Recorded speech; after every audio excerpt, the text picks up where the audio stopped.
बेटा आज हम आपसे बात करेंगे, बहुत इंपॉर्टेंट टॉपिक हमारा रासायनिक अभिक्रियाओं की क्रियाविधि। ठीक है, रासायनिक अभिक्रियाओं की क्रियाविधि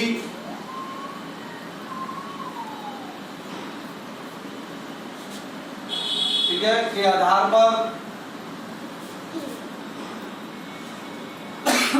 या पहले क्रियाविधि के आधार बात करते हैं, फिर हम देखते हैं।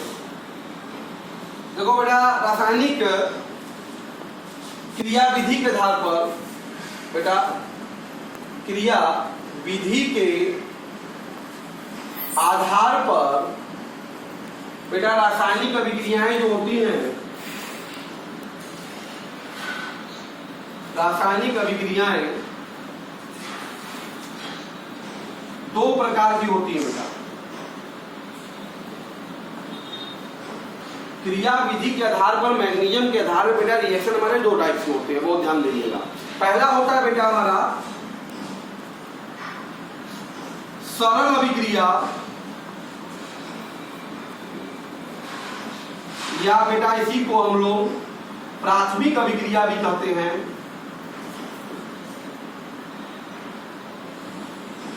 या बेटा इसी को हम लोग एकल पद अभिक्रिया भी कहते हैं। ठीक, तो पहली अभिक्रिया सरल अभिक्रिया, प्राथमिक अभिक्रिया या एकल पद अभिक्रिया। दूसरी जो अभिक्रिया बेटा हमारे पास है वो संकुल अभिक्रिया है, या इसी को बेटा हम लोग जटिल अभिक्रिया भी कहते हैं। या इसी को बेटा हम लोग बहुपदीय अभिक्रिया भी कहते हैं। ठीक है, तो मैग्नीशियम के आधार पे रिएक्शन दो टाइप के होते हैं, इस बात को ध्यान दीजिएगा। तो हमारे पास सरल अभिक्रिया है और बेटा संकुल अभिक्रिया है। तो पहले आप हेडिंग डाल देते हैं, इससे पहले हम डिस्कस करेंगे बेटा इसके बारे में, सरल अभिक्रिया के बारे में। सिंपल रिएक्शन, या इसी को बेटा एलिमेंट्री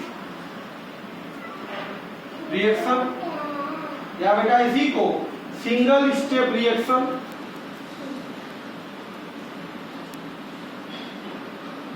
सिंगल स्टेप रिएक्शन क्या है ये एक्चुअल बेटा सरल अभिक्रिया, ध्यान समझिएगा बेटा। वे अभिक्रिया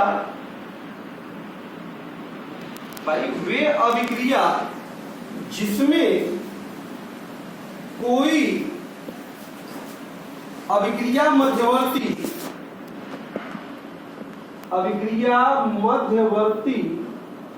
न बनता, मतलब इंटरमीडिएट यहां न बने, जिसमें कोई रिएक्शन इंटरमीडिएट ना होगा, वो अभिक्रिया इसमें कोई भी रिएक्शन इंटरमीडिएट मध्यवर्ती न हो, अर्थात सीधे उत्पाद का निर्माण होता हो,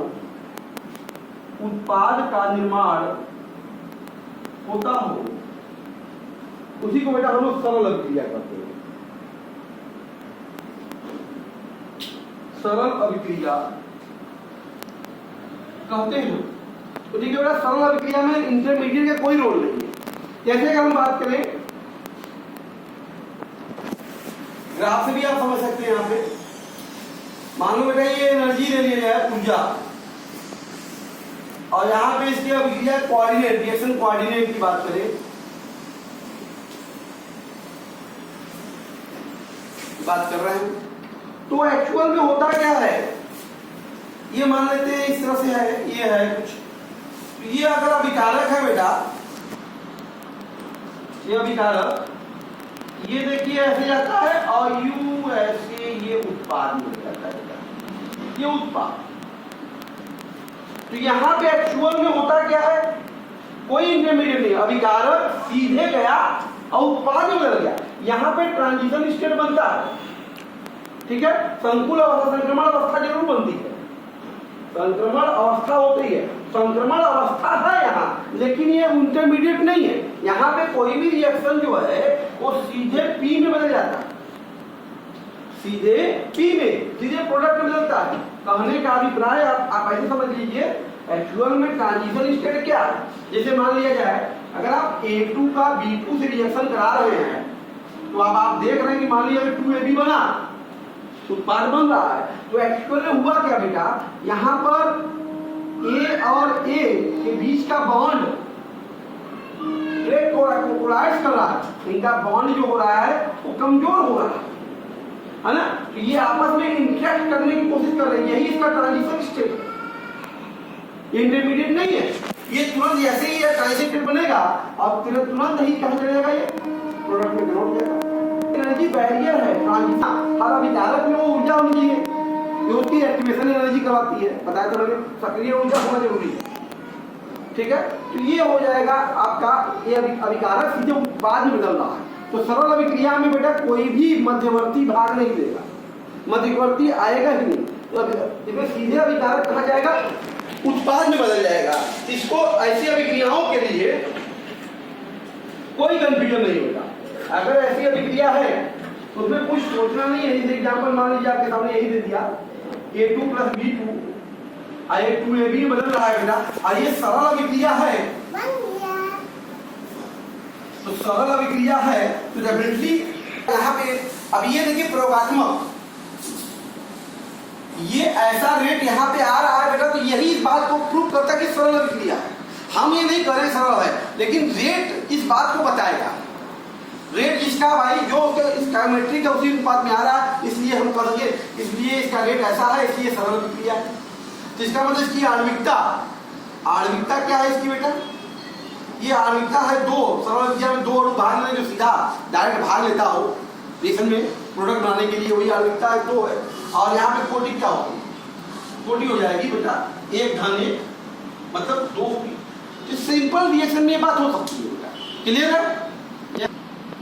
ए अगर उत्पाद में बदल रहा है तो ये एक सरल अभिक्रिया है। अगर सिंपल सा समझिए कि सरल अभिक्रिया है, सरल अभिक्रिया के बारे में से पहले भी इंतजार से किए थे, कुछ है नहीं। डेफिनेटली इसके लिए रेट अगर लिखा जाएगा वो K कंसंट्रेशन ऑफ A⁴ नहीं लिखा जाएगा। ये प्रयोगात्मक रूप से मिलेगा बेटा, प्रयोगात्मक रूप से ऐसा लिखा जाता है, रिएक्शन को देख के नहीं लिख सकते, रिएक्शन को देख के बेटा नहीं लिख सकते हम कोई रेट का। ये प्रयोगात्मक एक्सपेरिमेंटल डाटा है जो लिखा जाएगा, क्लियर है। यहाँ से अगर बात करेंगे तो अभिक्रिया की कोटि, अभिक्रिया की कोटि तो ये होगी 1, और आणविकता कही जाएगी जो वो कराएगी बेटा 1 होगा, 1 अणु का है रिएक्शन, ठीक है। इसी प्रकार से अगर मान लीजिए A + B है, ये उत्पाद में जा रहा है, ये का सरल अभिक्रिया है निश्चित तौर पे। तो सरल अभिक्रिया के बहुत कुछ सोचना नहीं आता, ये सरल रिएक्शन है। तो सरल रिएक्शन में डेफिनेटली इसके रेट आप क्या लिखेंगे, के कंसंट्रेशन मान लीजिए ये ऐसा लिखा गया है रेट इसके लिए, अगर इसके लिए रेट ऐसा लिखा गया तो इसका मतलब ये बता रहा है, ये रेट बता रहा है कि ये सरल अभिक्रिया है। क्या है ये सरल अभिक्रिया है सिंपली। ये इसलिए प्रयोगात्मक रूप से वो प्राप्त हुआ, किस रूप से प्राप्त हुआ बेटा, प्रयोगात्मक। तो निश्चित तौर पर आणविकता क्या होगी इसकी, कितनी होगी, 2 अणु भाग लेगा 2 हो गई। और कोटि क्या होगी इसकी बेटा, 1 + 1 = 2 मानी जाएगी। इसी प्रकार से अगर आपसे कह दिया जाए मान लो 2A + B ये उत्पाद में बदल रहा है, सरल अभिक्रिया में कोई मैकेनिज्म नहीं है बेटा, सिंगल स्टेप है, इसमें तो कोई स्टेप हो नहीं सकता। बता रहा हूँ सीधा अभिकारक उत्पाद में बन गया, इसलिए कोई मैकेनिज्म यहाँ पे नहीं है। मैकेनिज्म इसको देख के हम सीधे लिख सकते हैं क्योंकि सिंपल रिएक्शन है। यहाँ पे रेट क्या होगा सिंपली कि A⁴ अगर B ऐसे लिखा गया तो डेफिनेटली इसको देख के हम कह सकते हैं कि रिएक्शन क्या है, हमारा सरल अभिक्रिया है। बात समझ में आ रहा है, ये हमारा सरल, ये प्रयोगात्मक रूप से आपको रिजल्ट प्राप्त हुआ। तो निश्चित तौर पे आणविकता इसकी कही जाएगी, अगर आणविकता अगर कही जाएगी कितनी कही जाएगी, 3 कही जाएगी निश्चित तौर पे बेटा 3 कही जाएगी, ठीक है। और यहाँ पे कोटि क्या कही जाएगा बेटा, बताइए कोटि क्या होगा, 2 + 1 = 3, ठीक है। इसी प्रकार से मान लीजिए आपने कहा दिया बेटा कि 2A गिव्स उत्पाद, 2A का उत्पाद बदल रहा है, ये सरल अभिक्रिया है। अगर ये सरल अभिक्रिया है तो क्या करना है बताइए, सिंपल से फ्लो रेट क्या होगा, रेट अगर लिखेंगे तो क्या लिखेंगे, ए कंसंट्रेशन ऑफ ए के पावर 2 प्रयोगात्मक रूप से को मिलेगा, ठीक है। तो आणविकता क्या होगी इसकी बताइए, आणविकता क्या होगी 2, कोटि क्या होगी बेटा इसकी 2। कहने का रिजल्ट ये है, आप ये समझिए, ऐसा हम पा सकते हैं, जनरलाइजेशन कर सकते हैं कि सरल अभिक्रियाओं में, सरल अभिक्रियाओं के लिए बेटा, एलिमेंट्री जो रिएक्शन है के लिए जो अभिक्रिया का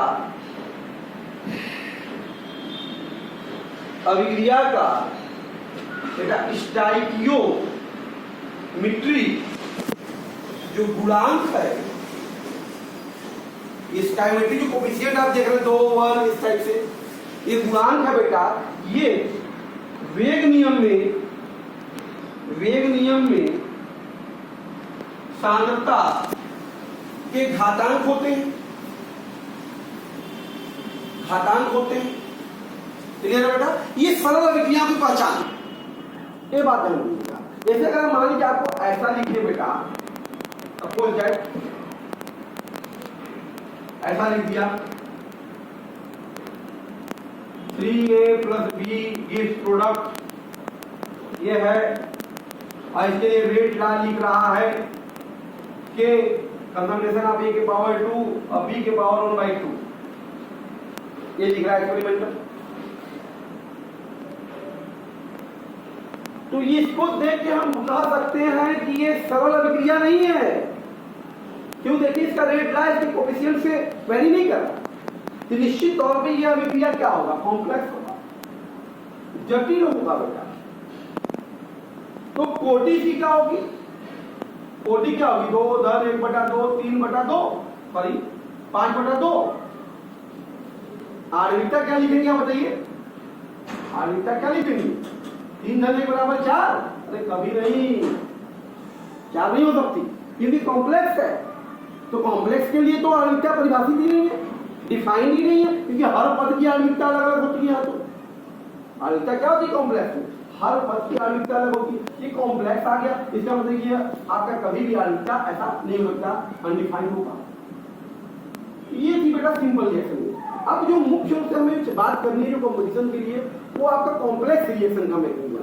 अब आइए जानने की कोशिश करते हैं कॉम्प्लेक्स रिएक्शन के बारे में, ठीक है बेटा, ओके। अब करते हैं आपसे, जान लीजिए बेटा, जटिल अभिक्रिया,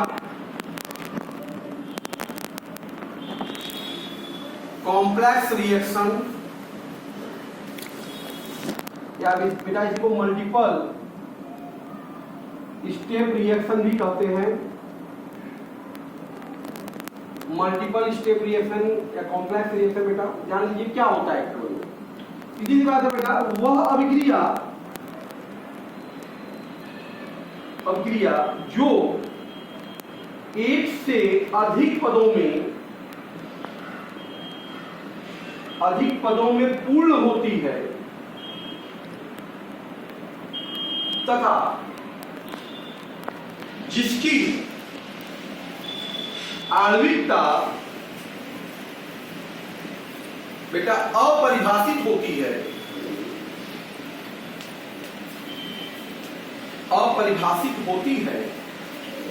जटिल अभिक्रिया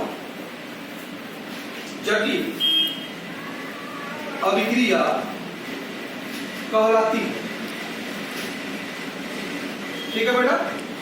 तो वह अभिक्रिया एक से अधिक पदों में पूर्ण होगा, जिसकी आणविकता क्या होगी, अपरिभाषित होगी, वे सभी अभिक्रियाएं बेटा क्या होंगी, जटिल अभिक्रिया, कॉम्प्लेक्स रिएक्शन कही जाएगी। इसके बाद दूसरी खास बात है बेटा ये कि देखो जटिल अभिक्रियाओं में बेटा अभिक्रिया मध्यवर्ती प्राप्त होते हैं बेटा। देखो बेटा एक से अधिक पद में हो रहा है तो रिएक्शन इंटरमीडिएट बनना तय है, पहले अभिकारक किसी दूसरे इंटरमीडिएट फिर तीसरे फाइनली प्रोडक्ट भी बनाता होगा। तो इसका मतलब यहाँ पे एक से अधिक पद में हो रहा है तो मध्यवर्ती बनेगा, ठीक है बेटा। तीसरी खास बात ध्यान दीजिए इसमें, जो जटिल अभिक्रियाओं का प्रत्येक पद प्रत्येक पद में जितने पद उसमें हो रहे हैं बेटा, प्रत्येक पद, ध्यान, बहुत इंपॉर्टेंट बात है ये, प्रत्येक पद प्राथमिक पद होता है बेटा, प्राथमिक पद एलिमेंट्री स्टेप होता है, ठीक है बेटा। जटिल अभिक्रिया का प्रत्येक पद जो क्या होता है, प्राथमिक पद होता है और तथा बेटा प्रत्येक प्राथमिक पद की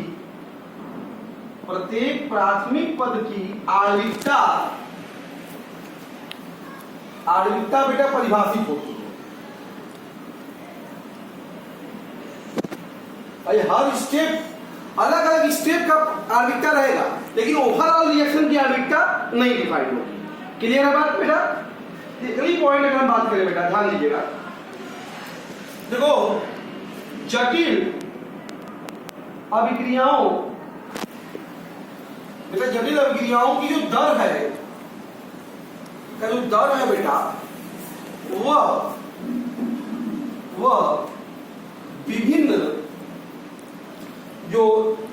विभिन्न प्राथमिक पदों में सबसे बेटा जो धीमा, सभी पद में जो सबसे धीमा होगा, जो सबसे धीमा प्राथमिक अभिक्रिया पद होगा,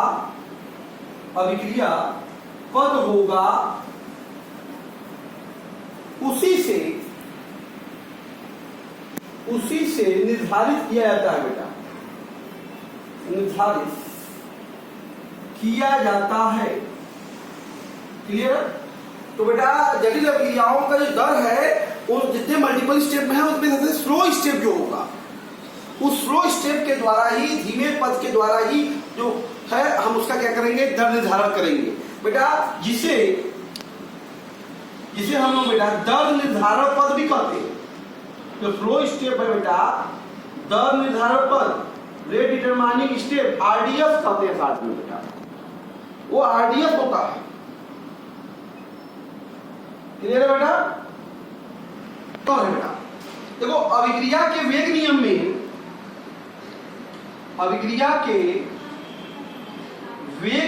बेटा वेग नियम में अभिकारक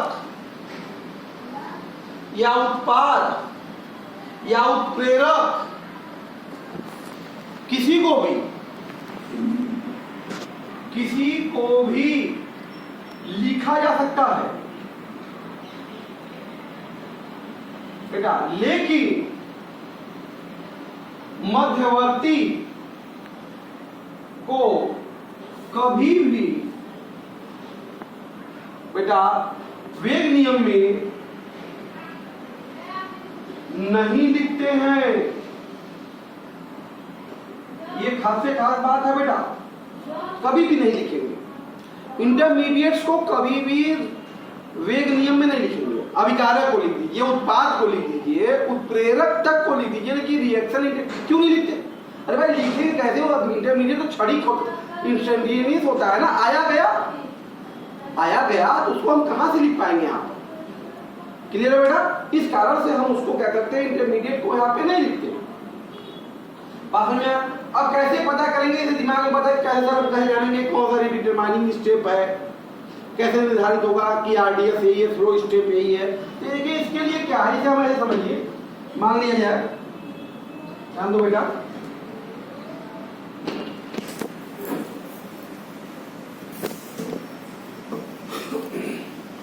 मान लो कोई भी रिएक्शन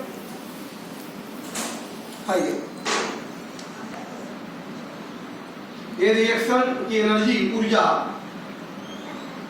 एनर्जी में, और उसके रिएक्शन प्रोग्रेस, रिएक्शन कोऑर्डिनेट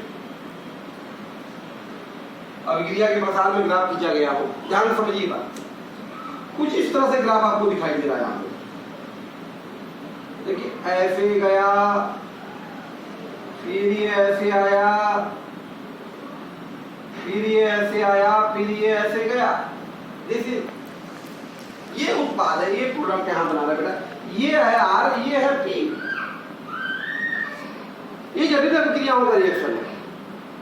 कैसे हुआ होगा, कैसे जानेंगे? देखिए हुआ क्या बेटा, ये अभिकारक ये गया सबसे पहले कहां पहुंचा, ट्रांजिशन स्टेट फर्स्ट में पहुंचा, इस एनर्जी को क्रॉस किया, और जैसे क्रॉस किया तुरंत एनर्जी लॉस किया, कहां चला गया बेटा, एक प्रोडक्ट पे बनाया ए, क्या बना लिया ए। तो ये क्या है बेटा, एक मध्यवर्ती है ना, क्या है ये बताइए, ये मध्यवर्ती।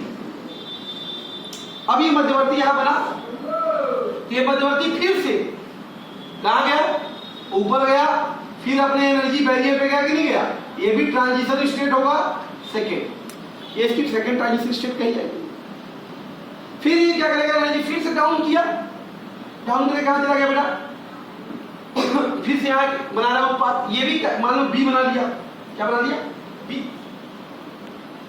तो बी ये भी क्या कहलाएगा, एक मध्यवर्ती तो कहलाएगा, क्या कहलाएगा मध्यवर्ती। फिर ये मध्यवर्ती फिर से हाई में गया, ट्रांजिशन स्टेट थर्ड में, अब जाकर फाइनली ये प्रोडक्ट में कन्वर्ट हुआ। तो ओवरऑल अगर हम बात कर रहे हैं तो ये रिएक्शन जो R/P है ये कॉम्प्लेक्स रिएक्शन है, जटिल अभिक्रिया है। ये जो R/P में जा रहा है जटिल अभिक्रिया है, बात समझ आ रहा है। तो जब कॉम्प्लेक्स है तो इसका मल्टीपल स्टेप क्या है, ध्यान दीजिए, मल्टीपल स्टेप। पहले R कहां गया बेटा, R गया A में, देखो स्टेप 1, सबसे पहले स्टेप 1 में R गया A में, R गया A में, मान लिया इसका वेग स्थिरांक इस स्टेप का वेलोसिटी कांस्टेंट K1 रहा होगा, क्योंकि ये भाई सिंगल स्टेप है, ठीक है। स्टेप 2 में फिर ये कहां गया बेटा, ध्यान दीजिए, ये कहां गया, बी में गया, ये कहां गया, बी में। फिर स्टेप 3 में बी कहां गया, K3 के द्वारा बी में गया। ये तीन मल्टीपल स्टेप हो जाते हैं। कैसे पता चलेगा कि इसमें कौन सा है रेट डिटरमाइनिंग स्टेप, तो आइए ग्राफ से देखते हैं। आपको पता है इसमें तो कोई कंफ्यूजन नहीं। ये देखिए यहां से यहां तक की अगर ये एनर्जी है, ये कहलाएगी आप पहले स्टेप की, मान लिया ये एक्स है बेटा, ये एनर्जी क्या है, पहले स्टेप की ये सक्रिय ऊर्जा है, फर्स्ट स्टेप की सक्रिय ऊर्जा है। हाँ, और ये वाला देखा जाएगा सेकेंड स्टेप में जो ए से बी में जा रहा है, ये वाई, ये सेकेंड स्टेप सक्रिय ऊर्जा है। और यहां देखा जाएगा ये एनर्जी देखा जाए, ये जेड है, ये थर्ड स्टेप की सक्रिय ऊर्जा है। तो अच्छा आपको पता है ना, क्योंकि आप वाई जो देख रहे हैं बेटा यहाँ पे, ये स्टेप सेकेंड की सक्रिय ऊर्जा है, है क्या, सब इन तीनों में सबसे कम है बेटा, सबसे कम है ये एनर्जी ना, देखिए फिगर से सबसे कम एनर्जी है। जब सबसे कम है तो इसका मतलब फ्री वजह से सक्रिय ऊर्जा कम हो गया। अभी बताया था मैंने आपको पिछले वीडियो में, इसकी एनर्जी कम होगी तो क्या होगा, वो पर इसका वेग क्या होगा, सबसे ज्यादा होगा, सबसे ज्यादा होगा। इसका मतलब बेटा स्टेप सेकेंड जो है, स्टेप सेकेंड है वो अति तीव्र है, फास्ट है, ये फास्ट है। स्टेप सेकेंड हमारा वाला जो है ये फास्ट वाला हो गया, स्टेप सेकेंड फास्ट, क्लियर। अच्छा अगर हम देखें ग्राफ में, स्टेप 1 वाला ध्यान दो बेटा, x जो कि स्टेप 1 पहले पद का, देखो यहां से यहां तक फर्स्ट स्टेप है, स्टेप 1 की क्या है, सक्रिय ऊर्जा है, स्टेप 1 की सबसे अधिक है, तीनों में क्या है, सबसे अधिक है। अगर ये एनर्जी सबसे अधिक है, इसका वेग क्या होगा, सबसे कम होगा। इसका मतलब यही क्या होगा, सबसे धीमा होगा, यही स्लो होगा, यही सबसे स्लो। इसका मतलब पहला स्टेप ही तो स्लो स्टेप है, पहला स्टेप ही क्या है हमारा बेटा, स्लो स्टेप। तो पहला स्टेप भी स्लो हो गया, वही आरडीएस हो गया। इसका मतलब इसके अकॉर्डिंग अगर बात की जा रही है तो हमारा जो पहला स्टेप आपको दिख रहा है बेटा, कौन सा पहला स्टेप है भाई, आर चेंज टू K1:A। ये स्लो स्टेप है, हमको स्लो स्टेप मिल गया, डिटरमाइनिंग स्टेप मिल गया, तो कोई दिक्कत नहीं है। तो आसानी से आप रेट अब लिख सकते हैं ना। रेट क्या लिखेंगे बताइए, रेट बराबर क्या होगा, K1 कंसंट्रेशन ऑफ R के पावर 1 हो जाएगा बेटा। अच्छा ये हमारा सही है, क्योंकि आप देख रहे हैं यहाँ पे रेट लॉ में जो कंसंट्रेशन हम जिस चीज का यूज कर रहे हैं वो क्या यूज कर रहे हैं, अभिकारक, क्योंकि रिएक्शन का अभिकारक है, इसलिए हमें कोई दिक्कत नहीं है। तो इस तरह की अभिक्रिया के लिए हम ऐसे देखकर भी रेट लॉ लिख सकते हैं। इसका वेग स्थिरांक क्या होगा ओवरऑल रिएक्शन का, इस ओवरऑल रिएक्शन का, इस पूरे रिएक्शन का वेग स्थिरांक K1 है। क्या है, K1 है। और इसका रेट लॉ ये है, अब क्रिया की कोटि इसकी ओवरऑल इस पूरे रिएक्शन की अगर ऑर्डर की बात की जाएगी, इस पूरे क्रिया की कोटि क्या है, 1। पूरे क्रिया की कोटि क्या है, 1। बात समझ में आया बेटा। इस तरह से अगर हमें दर निर्धारण पद नहीं दिया तो हम उसको देख के भी स्लो स्टेप की गणना ग्राफ की मदद से भी कर सकते हैं बेटा। क्लियर है। आइए दूसरा क्वेश्चन देखते हैं बेटा। जैसे आप इधर कोई अभिक्रिया दिया है 2A + 3B A2B3, इसके लिए मैग्नीशियम दे दिया। तो मैग्नीशियम के लिए अगर हम बात करें तो इसके लिए मैग्नीशियम, तो आप देख रहे हैं मैग्नीशियम में A + B गिव्स K1, ये AB यही फ्लो है, यही आरडीएफ हो गया। तो स्लो स्टेप ये है, इसको देख के रेट नियम लिखना है, कोई दिक्कत नहीं भाई। तो रेट बराबर हम लिख सकते हैं ना, वेग नियम पूछ रहा है तो क्या होगा, K कंसंट्रेशन ऑफ A के पावर 1 होगा और B के पावर 1 होगा। तो वेग नियम लिख दिया हमने, क्योंकि स्लो स्टेप को देख के हम आसानी से लिख सकते हैं। फिर क्या पूछा, क्रिया कोटि। तो क्रिया कोटि क्या होगी बेटा, अब क्रिया की कोटि होगी भाई साहब आपकी कितनी, 1 + 1 = 2। वेग नियम ये। फिर क्या करा है, प्रत्येक पद की आणविकता, प्रत्येक पद का तो बता ही सकते हैं आप। प्रथम पद का बताओ, प्रथम पद की आणविकता कितनी है, प्रथम पद में कितने लोग भाग ले रहे हैं, प्रथम पद यही ना है 1 और 2, तो प्रथम पद की आणविकता 2 है। द्वितीय पद की कितनी है बेटा, द्वितीय पद की आणविकता कितनी होती है, द्वितीय पद में कितने हैं, 1 और 1 2 ही तो है, इसकी भी आणविकता क्या होगी, 2 होगी। तृतीय पद की,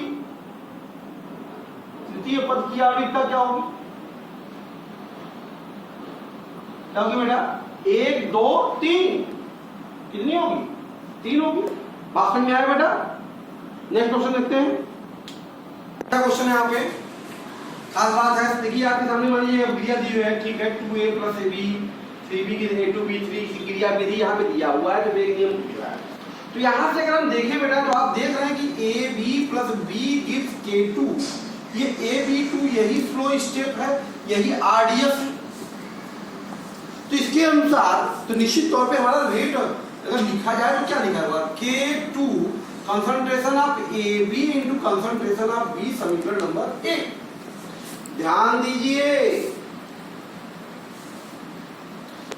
अभिक्रिया में AB जो है, AB एक न ही अभिकारक है न ही उत्पाद है। मैंने कहा है आपसे कि किसी भी रेट नियम में अभिकारक, उत्पाद, उत्प्रेरक के अलावा तीसरा कोई भी चीज नहीं लिख सकते कभी भी। B तो अभिकारक है, लेकिन A भी गड़बड़ हो गया, क्योंकि आप देख रहे हैं यहाँ पे, यहाँ वेग नियम में आप देख रहे हैं कि AB जो है बेटा एक मध्यवर्ती है, जो कि बेटा दर नियम में नहीं लिखा जाता है। इसका मतलब हमें क्या होगा, AB का मान निकालना पड़ेगा भाई, कंसंट्रेशन ऑफ AB का मान निकालना पड़ेगा, और क्या करना होगा। तो इसके लिए हम अपने विभिन्न मल्टीपल स्टेप में उसमें AB वाला पद खोजेंगे कहाँ है। तो बेटा इसके लिए क्या करते हैं, देखो इसके लिए क्या करते हैं, माना जहां पे मध्यवर्ती है बेटा, जहां मध्यवर्ती मतलब AB है बेटा, उसे उत्क्रमणीय, ध्यान दीजिए, उसे उत्क्रमणीय अभिक्रिया मान लेते हैं, यही नियम है, उत्क्रमणीय अभिक्रिया मान लेते हैं, उसे रिवर्सिबल रिएक्शन मान लीजिए। यहाँ पे भी वो इंटरमीडिएट आ रहा है मल्टीपल स्टेपों में, उस स्टेप को क्या मान लीजिए, रिवर्सिबल मान लीजिए। अगर हम देख रहे हैं कहाँ पे आ रहा है, पहले स्टेप में आ रहा है, तो ये जो आपके सामने रिएक्शन लिखा गया है बेटा, यहाँ देखिए A प्लस बी, अब ये उत्क्रमणीय हो गया ना, ये देखिए ऐसे, ये AB इसको दिया है K1, इस स्टेप का क्या दिया है, K1 दिया है ना, तो इधर वाला नहीं दिया, इसको मान लीजिए ना K4 है, ये रिवर्सिबल है। अब ऐसे बेटा हमेशा ऐसे सवालों में दे देता है आपको कि क्या रिवर्सिबल है, रिवर्सिबल स्टेप दिखा देता है। यहाँ नहीं दिखाया तो हमने दिखा दिया, नहीं दिखाया तो आपको मान लेना पड़ेगा, ध्यान दीजिएगा। तो यहाँ पे मध्यवर्ती होगा उसको हम रिवर्सिबल मान लेंगे, रिवर्सिबल मान लिए, तो इसके लिए क्या लिखना पड़ेगा, इसके लिए के इक्विलिब्रियम लिख दो भाई, उत्क्रमणीय अभिक्रिया के लागत लिए, मतलब एक्टिव मास के नियम से, द्रव्यनुपाती क्रिया के नियम से इसका साम्य स्थिरांक क्या होगा, के इक्विलिब्रियम। बताओ concentration of AB upon concentration of A और कंसंट्रेशन ऑफ बेटा क्या हो जाएगा B।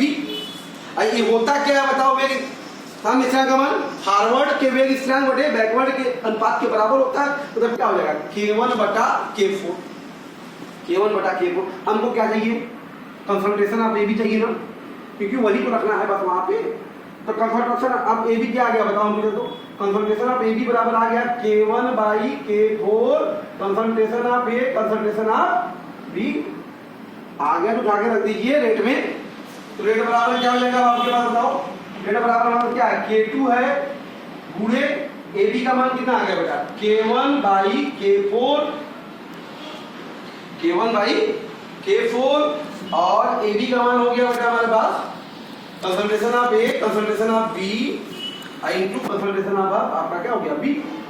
तो यहां से अगर हम बात करते हैं बेटा, तो रेट बराबर क्या हो जाएगा बताओ, K1 K2 बाई K4 और concentration of A concentration of what B square. ये हो गया इस अभिक्रिया का दर नियम, ये होगा। यहां से अभिक्रिया की कोटि नियम तो हो गया, तो अभिक्रिया की कोटि क्या है बताओ जरा, तो अभिक्रिया की कोटि क्या है बेटा, 1 + 2 = 3। ये हमारा रिएक्शन ओवरऑल तृतीय कोटि का है, क्लियर है। और इसका जो K इफेक्टिव है, प्रभावी K का मान कितना है बताओ, K1 K2 बाई K4। तो इस अभिक्रिया का वेग स्थिरांक का मान K1 K2 बाई K4 होगा, कोटि 3 होगी, और वेग नियम ये होगा बेटा, क्लियर है इस क्वेश्चन को। क्वेश्चन है आपके सामने, जैसे आपके सामने एक अभिक्रिया दी हुई है 2O3 की 3O2, ये क्रिया विधि यहाँ पे दिया हुआ है बेटा, स्टेप 1 जो है आपके सामने, ये देखिए O3, ये हो गया K1 और ये हो गया K2 और ये जा रहा है O2 प्लस O, ये है फास्ट, और ये स्टेप 2 जो है आपके सामने O प्लस O3, ये K3 2O2, ये है स्लो। यही तो है RDS, लेकिन डिटरमाइनिंग स्टेप यही है। इसके लिए अगर हम बात करें रेट नियम अगर लिखना चाहे तो क्या लिखेंगे, K ये मतलब K3 concentration of O concentration of O3, समीकरण नंबर 1। अब आप क्या ध्यान दें, यहाँ पे O3 तो अभिकारक है, लेकिन O देखिए ना ही अभिकारक है ना ही उत्पाद है, O क्या है, इंटरमीडिएट है। वो क्या है बेटा, देखो एक प्रकार का आपका इंटरमीडिएट है, सॉरी O होगा, ठीक है। तो बेटा ये इंटरमीडिएट है, तो हमने कहा O को निकालने के लिए जहां पे भी होगा उसको हम रिवर्सिबल मानते हैं। वैसे देखो आपको दिया भी है, स्टेप 1 में रिवर्सिबल है। यहां से अगर हम बात करते हैं स्टेप 1 के लिए, स्टेप 1 में बेटा अगर इक्विलिब्रियम कांस्टेंट लिखा जाए साम्य स्थिरांक, तो बताओ क्या होगा, concentration of O concentration of O2 upon concentration of O3, यही होगा बेटा। इसका मान होगा क्या बताओ, फॉरवर्ड अपॉन बैकवर्ड के वेग स्थिरांक का अनुपात होगा, मतलब क्या होगा बराबर K1 बाई K2 होगा। तुमको चाहिए क्या, O की सांद्रता, O की सांद्रता बराबर बताओ क्या है, कंसंट्रेशन ऑफ O बराबर क्या है, K1 upon K2 into concentration of O3 upon concentration of बेटा O2। देखो क्या होगा, O3 अपॉन O2। अब ये मान उठा के रख दो रेट में, तो रेट बराबर क्या आ जाएगा बेटा आपके पास बताओ, K3 और O का मान है K1 by K2 concentration of O3 upon concentration of O2 into concentration of O3।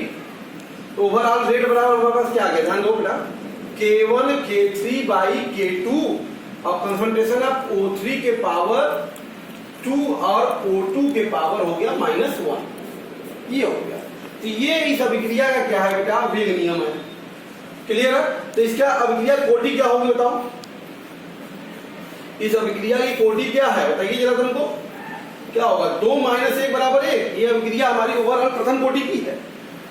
ठीक है, अच्छा इसका अभिक्रिया कोटि हो गया आपका। वेग स्थिरांक अगर के इफेक्टिव के बारे में पूछा जाए, प्रभावी वेग स्थिरांक क्या है पूरे अभिक्रिया का, तो क्या दिख रहा है आपको बेटा, K1 K3/K2, ये है इसका वेग स्थिरांक। बात समझ में आया? इस तरह से बेटा कोई भी इस तरह से कॉम्प्लेक्स रिएक्शन दिया होगा तो उसका आसानी से हम लोग वेग स्थिरांक, वेग नियम इस तरह से लिख सकते हैं बेटा।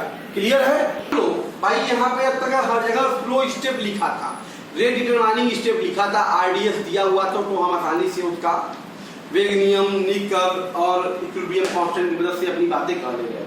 लेकिन समस्या तब आएगी बेटा जब RDS मतलब वेग निर्धारण पद, वेग निर्धारण पद मतलब फ्लो स्टेप न दिया हो, तब बेटा एक बड़ी समस्या होगी। तब ऐसी स्थिति में हम कैसे लिख पाएंगे वेग नियम, हम कैसे उसका वेग स्थिरांक का गणना कर सकते हैं, इसको जानने की कोशिश करते हैं बेटा। ध्यान दो बेटा, जब जटिल अभिक्रियाओं में बेटा, जब जटिल अभिक्रियाओं में बेटा RDS नहीं दिया होता है तो उनके दर का निर्धारण जो है बेटा, निर्धारण ध्यान दो बेटा, स्टडी स्टेट अप्रोक्सीमेशन, इसे बेटा स्टडी स्टेट अप्रोक्सीमेशन के द्वारा करते हैं।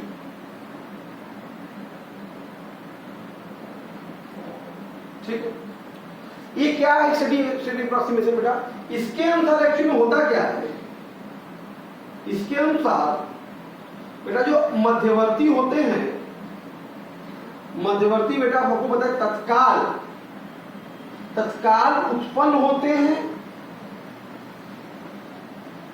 वह तत्काल समाप्त भी हो जाते हैं,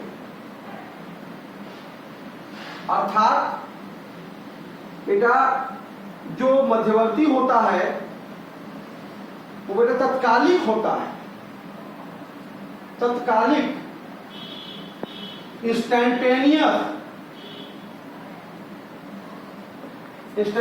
होता है बेटा। और हम पाते क्या है, मध्यवर्तियों की अभिक्रिया में बेटा, अभिक्रिया के दौरान मध्यवर्ती की सांद्रता जो होती है अपरिवर्तित रहती है भाई, अपरिवर्तित रहती है, स्थिर रहती है। अरे भाई समय अधिक देर तक उत्पन्न नहीं हुआ, अधिक देर तक रहा नहीं तो सांद्रता बदलेगा कैसे? अधिक समय तक जब मिश्रण में रहेगा तब सांद्रता बदलेगा, वो आया चला गया, सांद्रता जो था वही रहा। इसका मतलब अगर हम बात करें ग्राफ में भी देखना चाहें बेटा, अगर मध्यवर्ती के सांद्रता और समय में अगर ग्राफ खींचा जाए इंटरमीडिएट और टाइम के बीच में, आई और टी के बीच में, देखिए कुछ इस तरह की बातें आपको दिखाई देगी। देखिए तत्काल उत्पन्न हुआ, खत्म हो गया, इस तरह का बिहेवियर हमें लगभग मिलता है मध्यवर्ती और समय में। ओके, बेटा स्टडी होती है, देख रहे हैं तत्कालिक है, बहुत कम समय अंतराल चेंजिंग होता है, उत्पन्न हुआ समाप्त हो गया, तो सांद्रता लगभग क्या है यहाँ पे समान है। तो इसका मतलब बेटा यह हुआ कि मध्यवर्ती की जो सांद्रता हो गई, मध्यवर्ती की सांद्रता अगर कांस्टेंट है तो इस सिद्धांत का प्रयोग करिए, तो अगर इसका अवकलन कर दिया जाए मध्यवर्ती का सांद्रता का समय के सापेक्ष, तो क्या आएगा भाई, 0 आएगा, क्योंकि किसी भी कांस्टेंट का अवकलन क्या होता है, 0 होता है। तो इसी सिद्धांत का प्रयोग हम करेंगे हम ऐसे सवालों में जहां पे अगर RDS नहीं दिया है तो वहां पे जो मध्यवर्ती है उसके रिस्पेक्ट में रेट निकालेंगे और उसको उठा के क्या कर देंगे, 0 कर देंगे। बात समझ में आ रहा है? और 0 कर देंगे और अपना काम जो भी ऐसा होगा उसको देखते हैं। आइए एक एग्जाम्पल देखेंगे। ओके, अब यहाँ पे एक क्वेश्चन दे दिया आपको कि अभिक्रिया है 2A3 की 3O2 की क्रिया विधि। यहाँ देखो O3 K1 O2 plus O में और O प्लस O3 K2 और 2O2 में इसका वेग नियम लिखना है। यहाँ पे कहीं भी स्लो फास्ट नहीं लिखा है। ऐसे क्वेश्चनों को कैसे सॉल्व करते हैं जरा ध्यान समझिए, बहुत इंपॉर्टेंट है। क्वेश्चन समझिए, सब क्वेश्चन लगा लीजिए। ये 2O3 है, ये मेन अभिक्रिया है। अच्छा, इसके लिए रेट लिखा जाए, याद करिए आपको दर व्यंजक लिखना भी सिखाया था dt के संदर्भ में। अगर रेट अगर हम इसका लिखना चाहें बेटा इस अभिक्रिया का तो क्या लिखेंगे? -1/2 DO3/dt और यही होगा +1/3 DO2/dt। नहीं होगा इस अभिक्रिया जो हमारा मेन अभिक्रिया है, लेकिन हमको वेग नहीं लिखना है। अगर स्टेप 1 किसी प्रकार से बात करें, ध्यान दो बेटा, स्टेप 1 की बात करते हैं हम लोग। इसमें देख रहे हैं आप O3 जो है K1 के द्वारा O2 प्लस O में, ये मल्टीपल भाई ये तो एक एलिमेंट्री स्टेप है कि नहीं? ये तो पता है कि कोई भी स्टेप एलिमेंट्री स्टेप होता है। इसके लिए अगर हम बात करें भाई, अगर इसका R1 है भाई, R1 अगर पहला स्टेप का रेट को R1 कह दे तो R1 का क्या होगा? -d of O3/dt। यही होगा बेटा प्लस O के रिस्पेक्ट में या O2 रिस्पेक्ट में कहेंगे तो d ऑफ O2/dt। यही होगा बेटा प्लस d ऑफ O/dt। और यही होगा बेटा, अगर रेट नियम लिख देंगे कि R1 है, R1 बराबर इसके लिए तो लिख ही सकते हैं K1 कंसंट्रेशन ऑफ O3 के पावर 1। कोई दिक्कत? ऐसे भी लिख सकते हैं। ये वास्तव में K1 इंटू O3 होगा, पावर 1 होगा क्योंकि ये प्राथमिक पद है। दूसरी बात इसमें स्टेप 2 को ध्यान दो, स्टेप सेकेंड को देखो। स्टेप सेकेंड में अगर हम बात करते हैं बेटा, स्टेप सेकेंड हमारा क्या है? ध्यान दो, 2O3 give O plus O3 K2 और 2O2 है। ओके, तो यहां से अगर हम देखें बेटा तो ये R2 होगा, दूसरा स्टेप है, तो माइनस ये बेटा DO/dt होगा। ये होगा प्लस DO3/dt होगा बराबर प्लस 1/2 d ऑफ O2/dt होगा। यही होगा बेटा K2 into concentration of O into concentration of क्या होगा बेटा O3। ओके, अगर हम बात करते हैं क्योंकि हमारा रेट d ऑफ O3/dt की रिस्पेक्ट में है, तो हम अगर ओवरऑल d ऑफ O3/dt अगर लिखना चाहें O3 की रिस्पेक्ट में रेट, तो क्या होगा एक्चुअल में? O3 कहाँ आया है? d minus d of O3/dt क्या आया है? क्या है बेटा? K1 कंसंट्रेशन ऑफ O3 आया है, देख रहे हो ना? और प्लस क्या आया है? मैंने d ऑफ O3/dt का मान बेटा क्या आया है? K2 कंसंट्रेशन ऑफ O और कंसंट्रेशन ऑफ O3, ये भी आया है। इक्वेशन 1 करते हैं। अच्छा, इसमें रेट में देखो यार O3 तो ठीक है, O3 अभी जा रखा है, लेकिन मैटर गड़बड़ हो जा रहा है, O आ गया, O इंटरमीडिएट, O को हटाना पड़ेगा। O को हमें क्या करना होगा? हटाना। अच्छा, इसी प्रकार से जैसे हम d ऑफ O3/dt लिख सकते हैं, उसी प्रकार से अगर हम आपसे कह दें माइनस d ऑफ O/dt अगर लिख दें बेटा, या सिंपली d ऑफ O/dt लिख दें, इसको लिख देते हैं DO/dt का मान लिख दें अगर, तो DO/dt का मान यहाँ देखो बेटा क्या है? K, ये भी तो वही है, बताओ क्या है? K1 कंसंट्रेशन ऑफ O3, बात समझ में आ रहा है बेटा? और साथ में अगर देखा जाए देखो DO/dt क्या हो जाएगा? ये माइनस ना भेज दें तो क्या जाएगा बेटा? Minus K2 concentration of O concentration of O3, ये होगा कि नहीं होगा? O क्या है? इंटरमीडिएट, इंटरमीडिएट का समय के साथ अवकलन क्या होगा? 0। क्या हो जाएगा? 0, क्योंकि इंटरमीडिएट का ये बता, एक कॉन्सेप्ट यूज करना है आपको। ये 0 हो गया तो K1 into concentration of O3 minus K2 concentration of O concentration of O3। यहाँ देखो O3 तो कैंसिल आउट हो गया, तो ओवरऑल अगर हम देखें तो कंसंट्रेशन ऑफ O बराबर क्या आ गया बेटा? K1/K2 आ गया। O का कंसंट्रेशन मिल चुका है, तो उठा के रख देते हैं ना, समीकरण इसमें देखो क्या जाएगा, -dO3 अपॉन dt बराबर क्या जाएगा बेटा मेरे पास, K1 है, K1 कंसंट्रेशन ऑफ O3 और plus K2 into concentration of O का मान कितना है बताओ, K1 बाई K2, क्या बेटा K1 बाई K2, ठीक है, इनटू कंसंट्रेशन ऑफ बेटा क्या है O3, K2 इनटू O का मान K1 by K2 into O3, तो आप देखें K2 गया तो क्या आ गया आपके पास, -d of O3 by dt बराबर आ गया आपके पास, जान लो 2K1 कंसंट्रेशन ऑफ O3 और रेट एक्चुअल में है क्या, -1/2 dO3 बाई dt है। देखिए आ गया आंसर आपके पास। तो बेटा यहां से रेट बराबर हो गया आपके पास -1/2, इसका मतलब 2 कट गया, इसका मतलब क्या आ गया, K1 कंसंट्रेशन ऑफ O3, ये आंसर आ गया आपके पास, ये आंसर आपके पास आ गया। ये है इस अभिक्रिया का वेग नियम, ये जो बना अभिक्रिया है इसका वेग नियम यही है। इसकी कोटि कितनी है बेटा, अभिक्रिया की कोटि कितनी है बताओ बेटा, K1 कितना है। इस तरह से बेटा जब भी कोई भी अभिक्रिया का वेग निर्धारण पर आइडिया नहीं दिया हो तो इस तरह के कॉन्सेप्ट का प्रयोग करके हम उसका रेट लॉ और कोटि लिख सकते हैं बेटा, क्लियर है। से हमने O3 के रिस्पेक्ट में रेट लिखा तो K1 बाई O2, हम चाहेंगे तो O2 के रिस्पेक्ट में भी लिख सकते हैं, उत्पाद के रिस्पेक्ट में भी लिख सकते हैं। आइए देख लेते हैं अथवा करके, वो भी आंसर आपका यही आएगा, सेम आएगा। चाहे आप अभिकारक की वजह से सॉल्व करिए इस क्वेश्चन को, चाहे उत्पाद की वजह से सॉल्व करिए, आंसर देखिए आपका सेम आने वाला है। देखिए अथवा करके हम बात करते हैं इसी को दूसरे तरीके से।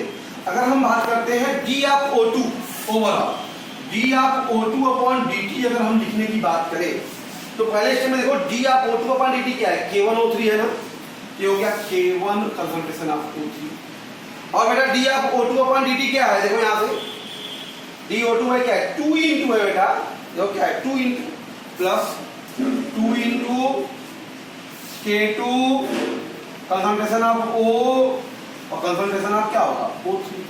अच्छा कंसंट्रेशन ऑफ O का मान तो हम निकाल ही चुके हैं पहले से, K1 बाई K2 ना, रख देते हैं तो K1 concentration of O3 plus 2K2 concentration of O का मान हो गया K1 by K2 concentration of O3, K2 से K2 कट गया, K1 प्लस 2K1 तो dO2 बाई dt बराबर कितना आ गया बेटा 3K1 कंसंट्रेशन ऑफ O3, तो 1/3 dO2 बाई dt बराबर 3 हो जाएगा ना, तो K1 इंटू O3 ना, यही तो है देखो 1/3 dO2 बाई dt बराबर क्या है रेट।